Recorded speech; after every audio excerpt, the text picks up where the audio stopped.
सोलापूर शहरामध्ये आझाद समाज पार्टी व भीम आर्मी यांच्या संयुक्त विद्यमानाने आम्ही सोनम वांगचुक यांच्या समर्थनार्थ एक दिवसीय धरणे आंदोलन चालू केलेले आहे।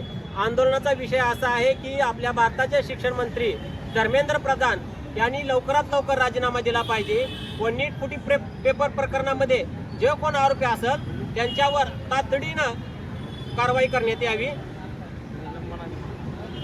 यासाठी हे आंदोलन सुरू आहे।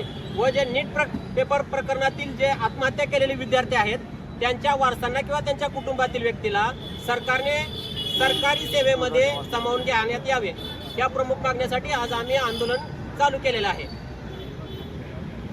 क्रांतिकारी जय भीम। आज आझाद समाज पार्टी या पक्षाच्या वतीने आम्ही एक दिवसीय धरणे आंदोलन करत आहोत। धरणे आंदोलनाचे कारण आपल्या सर्वांना माहीतच आहे।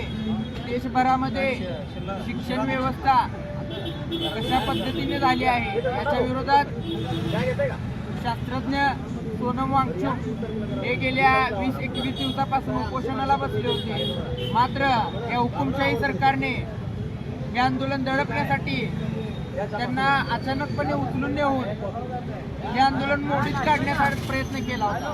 परंतु पक्षाचे संस्थापक चंद्रशेखर आझाद यांच्या आदेशाने देशभरामध्ये या आंदोलनाला एक नवीन ताकद देऊन, एक ऊर्जा देऊन हे आंदोलन यशस्वीरित्या पार पाडण्यासाठी आदेश असल्यामुळे आम्ही आज सोलापूर शहरामध्ये हे आंदोलन करत आहोत। आमची या सरकारकडे एवढीच मागणी आहे